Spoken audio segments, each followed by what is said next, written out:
तो चलिए सीधा आपको ले चलते हैं तमाम रिपोर्टर्स की ग्राउंड जीरो रिपोर्ट के साथ, हमारी पीटीसी प्रोग्राम के साथ।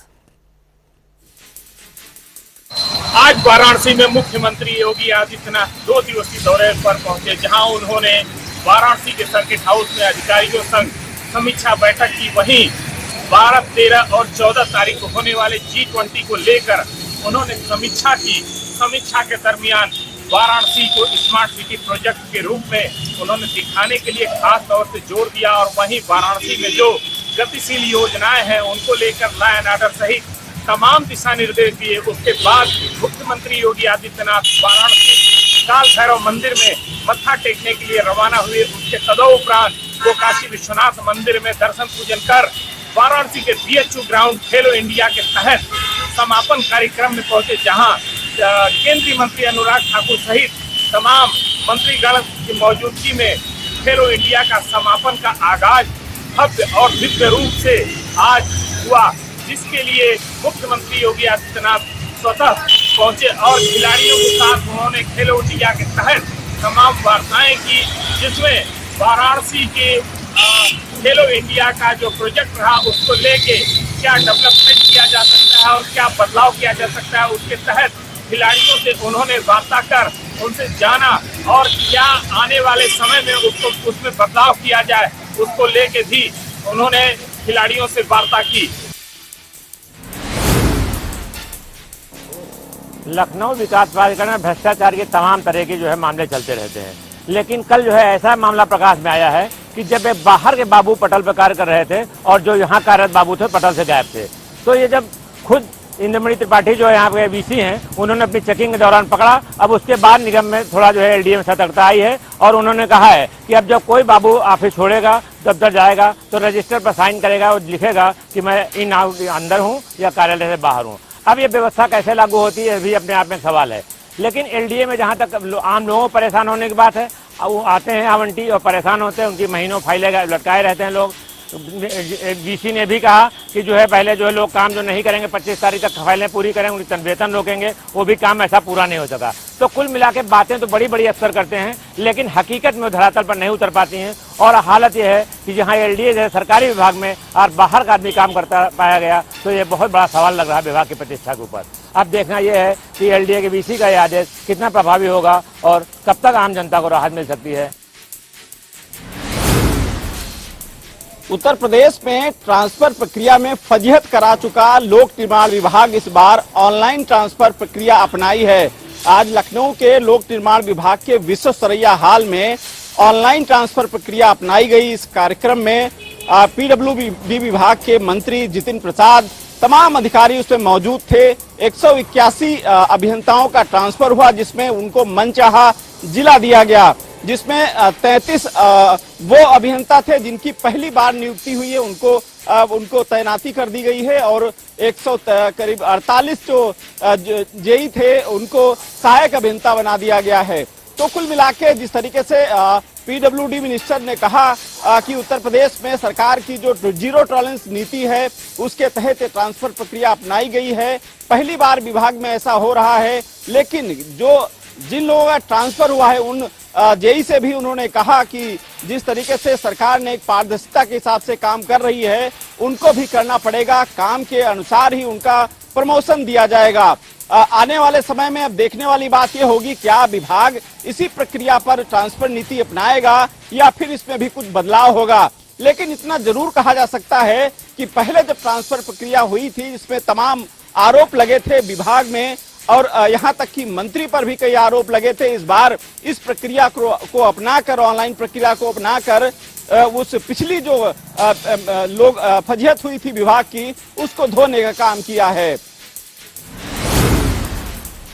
21 जून को अंतर्राष्ट्रीय योग दिवस का आयोजन किया जाएगा। आपको बता दें कि अल्पसंख्यक मोर्चा उत्तर प्रदेश की वासित अली को ये जिम्मेदारी दी गई है, जो कि तमाम 900 जगह है उनको चिन्हित किया गया है जहां पर ये योग दिवस का आयोजन किया जाएगा। आपको बता दूं तमाम मदरसे हो या मजार हो या फिर दरगाह हो, उन तमाम जगहों पर भी ये किया जाएगा और इससे फर्क नहीं पड़ता कि कौन मान्यता प्राप्त मदरसा है या कौन गैर मान्यता प्राप्त है, क्योंकि सरकार का साफ तौर पे कहना है कि हर उस प्रदेश में, हर उस स्कूल में, कॉलेज में, विश्वविद्यालय में, उन तमाम मदरसों में इसका आयोजन किया, क्योंकि ये जो है ये हमारे शरीर को स्वस्थ होता है और ऐसे में किसी भी धर्म पे इस पे चपेट में नहीं आता है, क्योंकि लगातार जो है मुस्लिम के तमाम बड़े नेता जो हैं उनका साफ तौर पे कहना है योग जो है वो इस्लाम के विरुद्ध है। लेकिन भारतीय जनता पार्टी ने अलग रास्ता अपनाते हुए अल्पसंख्यक मोर्चा को ये जिम्मेदारी दे दी है, जो अल्पसंख्यक मोर्चा के वासित अली का साफ तौर पे कहना है कि इसको लेके हम क्रमबद्ध तरीके से अपने कार्यक्रम का आयोजन करेंगे और तमाम मदरसों में इसका आयोजन किया, क्योंकि मुस्लिम बच्चे देश से अलग नहीं है, क्योंकि शरीर स्वस्थ की सबको आवश्यकता होती है।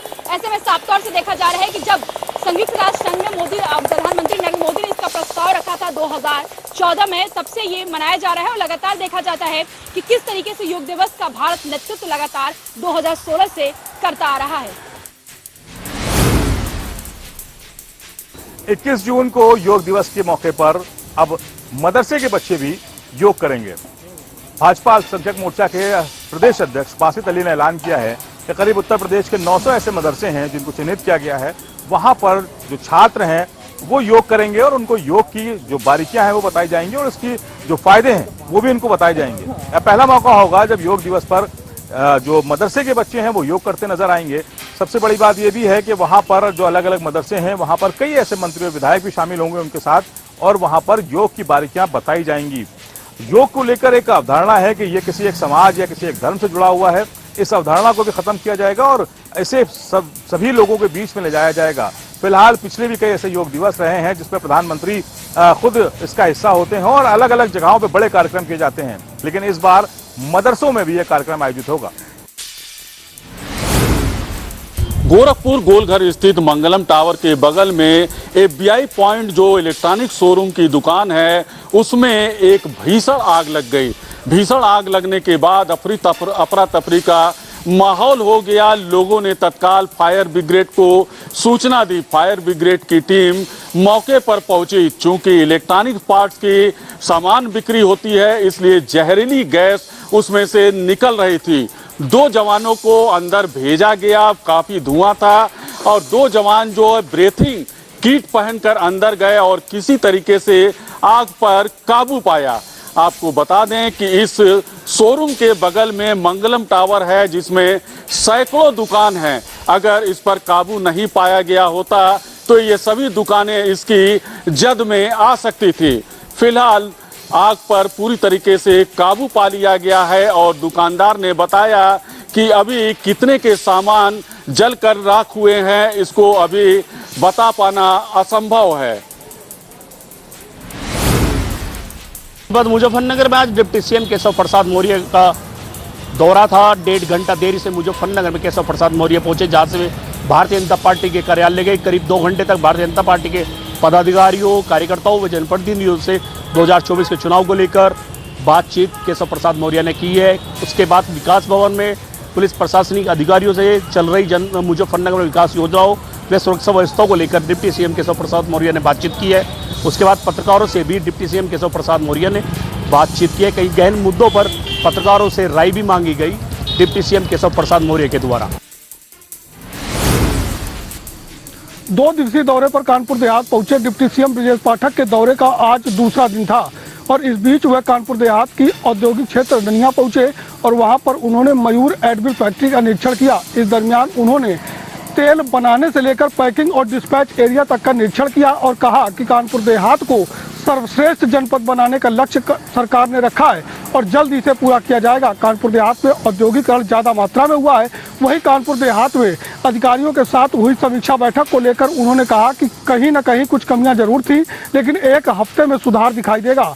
उन्होंने यह भी बताया कि इस पूरी व्यवस्था को सुदृढ़ और संपन्न बनाने के लिए अधिकारियों को निर्देशित किया गया है। टिफिन पर हुई चर्चा को लेकर उन्होंने कहा कि वह घरों से खाना लेकर निकलेंगे और प्रबुद्ध जन सहित पार्टी के पदाधिकारी और कार्यकर्ताओं से बात करेंगे, जिससे 2024 की लोकसभा की दिशा और दशा तैयार की जा सके। 2025 में लगने वाले तीर्थों के राजा प्रयागराज में महाकुंभ को लेकर अभी से रेलवे सजग हो गया है और रेलवे ने अपनी तैयारी शुरू कर दी है। रेलवे अब एयरपोर्ट के तर्ज पर प्रयागराज जंक्शन को बनाने की तैयारी में जुट गया है, जहां पर प्लेटफॉर्म नंबर 1 पर हाईटेक सुविधाएं होंगी एयरपोर्ट के तर्ज पर, तो वहीं प्लेटफॉर्म नंबर 4, 5, 6 का भी सौंदर्यीकरण तेजी से कराया जा रहा है, जिन पे श्रद्धालुओं को बेहतर सुविधा मिल सके आने वाले प्रयागराज। ऐसे में साथ ही सूबेदारगंज प्लेटफॉर्म पर भी 2 नए प्लेटफॉर्म बनाने की बात हो रही है और प्रयागराज से अयोध्या के लिए इंटरसिटी मेट्रो की तर्ज पर चलाने की बात हो रही है, जो कि मेट्रो की तरह स्पीड होगी। ऐसे में प्रयागराज में रेलवे ने पूरी तैयारी अभी से शुरू कर दी है और हाईटेक सुविधाओं को लेकर अभी से ही रेलवे जुट गया है, जहां निरंजन पुल का भी चौड़ीकरण किया जा रहा है, जिससे बनारस और अयोध्या की बेहतर कनेक्टिविटी हो सके प्रयागराज से। इसको लेकर अब सारी तैयारियां शुरू कर दी गई हैं और तेजी से कार्य शुरू है। हमीरपुर मत्स्य विभाग द्वारा आज मछली के आखेट में पूर्णतया रोक लगा दी गई है। 1 जून से लेकर 30 अगस्त तक मछली के शिकार पे पूर्णतया रोक लगाई गई है। यदि जो भी इनका आखेट करते पाया जाता है उसके ऊपर मत्स्य विभाग द्वारा कार्रवाई की जाएगी। बताया जा रहा है कि ये जो समय होता है ये जलीय जंतुओं के अंडे देने का समय होता है। यदि इस समय उनका आखेट किया जाएगा तो जलीय जंतुओं के संतुलन बिगड़ जाएगा। अपराध और अपराधियों की रोकथाम, मादक पदार्थों की रोकथाम को लेकर मिर्जापुर पुलिस ने एक बड़ी कार्रवाई की है। अरोरा थाना क्षेत्र में रहने वाली महिला कुख्यात अपराधी जो गैंगस्टर में निरुद्ध है, पिछले कई वर्षों से मादक पदार्थों की बिक्री को लेकर पुलिस के नाक पर दाम कर देने वाली यह महिला सुल्ताना परवीन के ऊपर पुलिस ने शिकंजा कसा है। अकूत संपदा कमाकर शबाना परवीन ने 4 मकान तैयार किए थे। आज पुलिस ने 1,12,67,200 रुपए की इस चारों मकान को नीलामी की है। अब देखा यह जाएगा कि पुलिस का यह नीलामी अन्य अपराधियों के ऊपर कितना असर डालती है। राजस्व विभाग की करतूतों का शिकार हुआ है पीड़ित बुजुर्ग। जमीन के जायदादों के मिली भगत से पीड़ित को जिंदा रहते ही दिखाया गया है मृतक। पीड़ित को खुद को जिंदा साबित करने के लिए काट रहा है अमेठी तहसील प्रशासन का चक्कर, फिर भी कहीं नहीं हो रही सुनवाई। संपूर्ण समाधान दिवस में खुद को जिंदा साबित करने के लिए पीड़ित पहुंचा है बुजुर्ग अपनी आप बीती सुना अधिकारियों से लगाई है न्याय की गुहार। पीड़ित ने कहा, साहब मैं जिंदा हूँ, कागज पर मुझे मार दिया गया है क्यों? कागज पर मृतक दिखाकर पीड़ित की जमीन को जालसाजों ने कर लिया है हड़प। कागजों पर जीवित व्यक्ति को मृतक दिखा दिए जिम्मेदार और अधिकारियों ने। वहीं अमेठी कोतवाली क्षेत्र के जंगल रामनगर गांव का बताया जा रहा है मामला। फिलहाल अब देखने वाली बात होगी पीड़ित बुजुर्ग को न्याय मिलता है, यही बुजुर्ग तहसील प्रशासन का चक्कर काटता ही रहेगा। झांसी जिले के गरोठा क्षेत्र में जिस तरह देखा गया है कि गुंडों की दमंगई सामने आई है। यहाँ पर जानकारी के अनुसार बताया जा रहा है कि ग्राम लमपुरा के निवासी जो हैं वहाँ पर एक पंखा को लेकर के सुधरवाने के लिए दुकानदार के यहाँ आए हुए थे, जहाँ पर पंखा सुधरवाया जा रहा था। लेकिन पंखे को लेकर के एक विवाद इतना बढ़ गया कि पिता को बचाने के लिए पुत्री घर से बाहर निकल आई, लेकिन पुत्री को बचाते हुए दमंगों ने पुत्री के ऊपर भी कुल्हाड़ी से हमला कर दिया, जो बड़ी गंभीर हालत में हो गई थी, जिसको राहगीरों और उनके परिजनों की मदद से झांसी मेडिकल रेफर कर दिया गया था। लेकिन आज जानकारी के अनुसार जिस तरह पता चला है कि लड़की की मौत हो गई है। जानकारी के अनुसार बता दें कि आपको जो लड़की का भाई था उसने तहरीर दी है अपराधियों के विरुद्ध कानूनी कार्रवाई करने के लिए। जो जिले के मुखिया है, नेपाल से सस्ते दामों पर अफीम खरीद कर लाने वाले 3 तस्करों को सयाहपुर पुलिस ने गिरफ्तार किया है। ये तस्कर इस अफीम को उत्तर प्रदेश सहित अन्य राज्यों में बहुत ही ऊंची कीमत में बेचते थे। बताया जा रहा है यह तीनों तस्कर माल बेचने की फिराक में बरेली की तरफ जाने के लिए हरदोई बाईपास पर खड़े थे। तभी एसटीएफ एसओजी सयाहपुर व थाना आरसी मिशन पुलिस ने इन तीनों तस्करों को दबोच लिया और इनके कब्जे से 2.5 किलो अफीम, 2000 रुपए नकद और 1 मोटरसाइकिल बरामद किया है। फिलहाल पुलिस इस मामले की जांच कर रही है और आरोपियों को जेल भेजने की तैयारी कर चुकी है। जनपद की तहसील तालबेट में अधिवक्ताओं का जो उग्र आंदोलन है, जो कार से बहिष्कार का जो कार्यप्रणाली चल रही है, वह थमने का नाम नहीं ले रहा है। आज इसका दूसरा दिन है और तहसील परिसर में ही लगातार कार के बहिष्कार को लेकर वकील नारेबाजी कर रहे हैं। उनका कहना है कि जो भ्रष्टाचारी है उनको 1 हफ्ते बाद भी नहीं हटाया गया है। इसके चलते अब उन्होंने मांग की है कि उप जिलाधिकारी तालबेट व तहसीलदार को भी यहां से हटाया जाए। वहीं वकीलों का कहना है वह हड़ताल पे नहीं है, केवल कार्यों का बहिष्कार कर रहे हैं। कुशीनगर में अब होटलों पर कार्रवाई प्रशासन की देखने को मिल रही है। उपजिलाधिकारी कसिया और पुलिस की संयुक्त टीम द्वारा कार्रवाई की गई, जिसमें एक होटल पर छापेमारी के दौरान सील किया गया और वहीं 12 नाबालिग युवक और युवतियां भी पकड़ी गई, जिसके बाद युवतियों से पूछताछ हो रही है। पूरा मामला कुशीनगर के फैसहा में स्थित एनके गेस्ट हाउस का है, जहां पे शिकायत मिलने के बाद उपजिलाधिकारी रत्निका श्रीवास्तव पुलिस टीम सहित वहां पहुंची और छापेमारी की। छापेमारी के दौरान 12 युवक और युवतियां पकड़ी गई और उसके बाद होटल को सील किया गया, जबकि होटल मालिक फरार हो गया, जिसको लेकर के कई बार देवबंद शहर में 83 साल पहले नगर पालिका परिषद का गठन किया गया था। अंग्रेज सरकार कार्यकाल में गठित इस नगर पालिका क्षेत्र में तब से लेके अब तक मतलब लगातार 83 साल से मुस्लिम संप्रदाय के लोग ही चेयरमैन पद पर निर्वाचित होते रहे हैं। पहली बार भाजपा प्रत्याशी के रूप में विपिन गर्ग ने चेयरमैन नगर।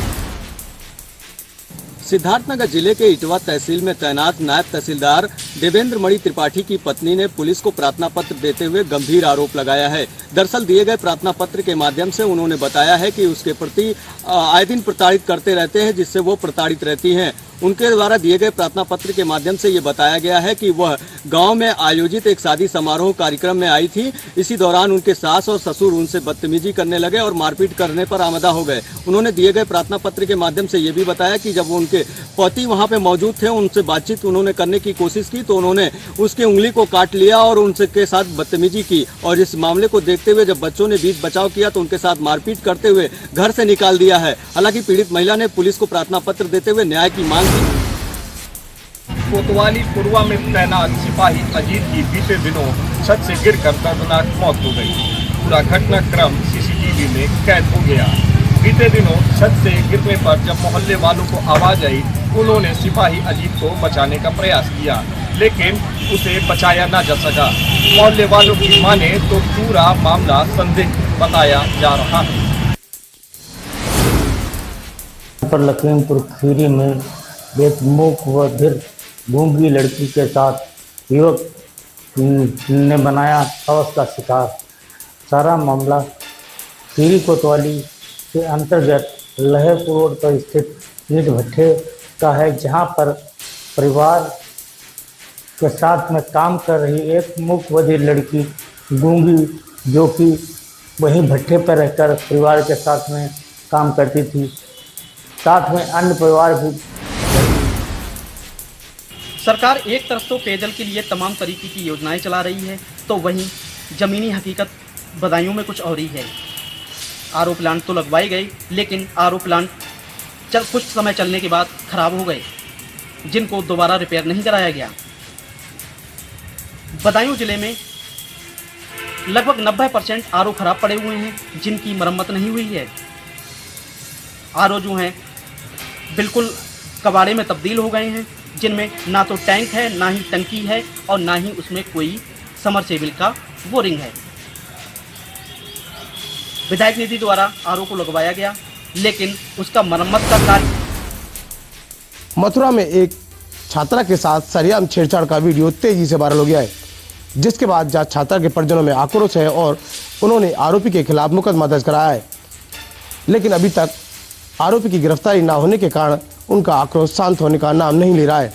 आपको बता दें कि स्कूल से घर जाते समय एक छात्रा के साथ छेड़छाड़ का वीडियो सोशल मीडिया में बड़ी तेजी के साथ वायरल हुआ है, जो कि घटना 19 तारीख की बताई जा रही है। और इस वीडियो के सामने आने के बाद 29 तारीख को परिजनों के द्वारा मुकदमा दर्ज कराया गया है, जिस पर पुलिस ने मुकदमा दर्ज कर छानबीन शुरू कर दी है। मगर देखना ही होगा कि ये आरोपी कब तक पुलिस गिरफ्तार कर पाती है।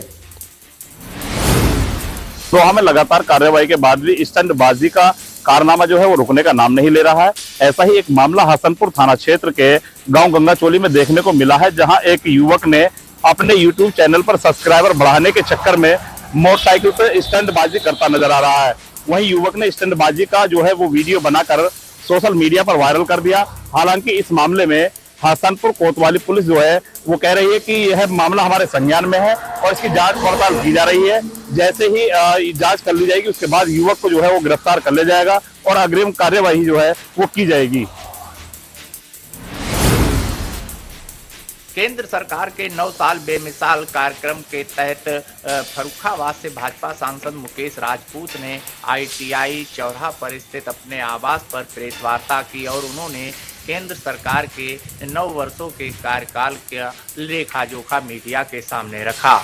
उन्होंने कहा कि आज प्रधानमंत्री नरेंद्र मोदी की जो पहचान देश ही नहीं पूरे विश्व में है और विश्व का हर देश प्रधानमंत्री नरेंद्र मोदी जैसा नेता चाहता है, कहता है कि अगर ऐसा प्रधानमंत्री हमारे यहाँ हो तो मेरा देश भी तरक्की करेगा। साथ ही उन्होंने कहा कि आज विश्व का हर देश चाहता है कि उनके यहाँ प्रधानमंत्री नरेंद्र मोदी जाएं और उनसे जानकारी जुटाई जाए कि किस तरीके से वह भारत की अर्थव्यवस्था को बेहतर कर रहे हैं। साथ ही उनके जो कार्यकाल है और उनका जो कार्य करने का तरीका है उसे भी जानने के लिए सभी उत्सुक है। साथ ही उन्होंने कहा कि सोशल मीडिया पर लोग सवाल पूछते हैं कि आपने अपने कार्यकाल में क्या कार्य कराए हैं, तो उन्होंने 19 बड़े कार्यों को भी मीडिया के सामने रखा, जिसमें उन्होंने कहा कि नीप कुरोरी जो सब स्टेशन है 120 से 220 kV कर दी गई है, जिसकी लागत करीब 110 करोड़ रुपए आई है। तो वहीं निसाई में 220 kV के सब स्टेशन के लिए उन्होंने बताया कि 111 करोड़ की वहाँ पर लागत आई है। साथ ही उन्होंने इटावा बरेली हाईवे, काली नदी के पुल से लेकर रामगंगा पुल तक जो नेशनल हाईवे बन रहा है उसके लिए 325 करोड़ की लागत आई है। सबसे खास बात उन्होंने जो बताई है फर्रुखाबाद हरदोई की सीमा पर बन रहे अर्जुनपुर पुल की, तो उसमें 150 करोड़ की लागत बताई है। इस तरीके से उन्होंने 19 कार्यों का लेखा जोखा मीडिया के सामने रखा और मोदी सरकार के 9 साल बेमिसाल की जो रूपरेखा जो खाका था उसे मीडिया के सामने रखा। साथ ही उनसे सवाल किया गया कि नगर निकाय चुनाव के पूर्व उनकी पुत्रवधू द्वारा एक वीडियो वायरल किया गया, तो इस संबंध में उन्होंने कहा कि वह अपने परिवार को राजनीति में नहीं लाना चाहते हैं क्योंकि राजनीति अच्छा क्षेत्र नहीं है और उन्होंने